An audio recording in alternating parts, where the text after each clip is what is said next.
और मार्गशीर्ष और पौष के महीनों में सूर्य दक्षिणी गोलार्ध के अंदर चला जाता है। हम अपनी भाषा में बोलते हैं कि सूर्य दक्षिणायन कर जाता है।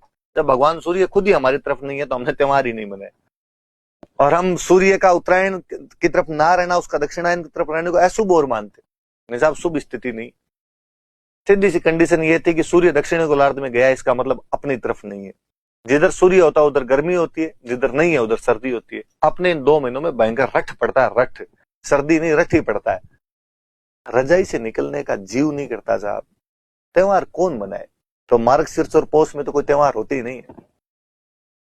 और हम तो कहते हैं इसको कितना बुरा मानते थे कि महाभारत युद्ध में जब भीष्म पितामह अर्जुन के तीरों से इतने ज्यादा घायल हो गए थे कि बाणों की सैया पे उनको सोना पड़ गया था, चारों तरफ बाण ही बाण लगे हुए थे। क्योंकि भीष्म पितामह को अमर मृत्यु का वरदान था कि वो जब चाहेंगे, इच्छा मृत्यु का वरदान था कि जब चाहेंगे तब उनको मृत्यु मिल सकती है। लोगों ने कहा जब अब तो मर जाओ। भीष्म पितामह ने कहा कि नहीं,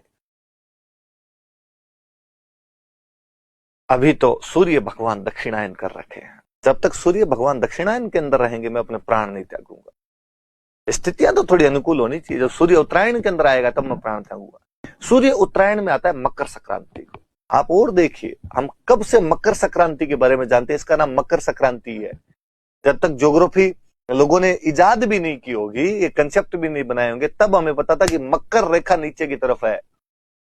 मकर से संक्रमण होगा सूर्य का 14 जनवरी को, हमारे उत्तरायण की तरफ आना शुरू होगा।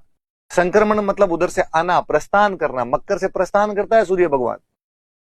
हम तब से इसको मकर संक्रांति ही बोलते हैं यार। और पूरा भारत भोगता है।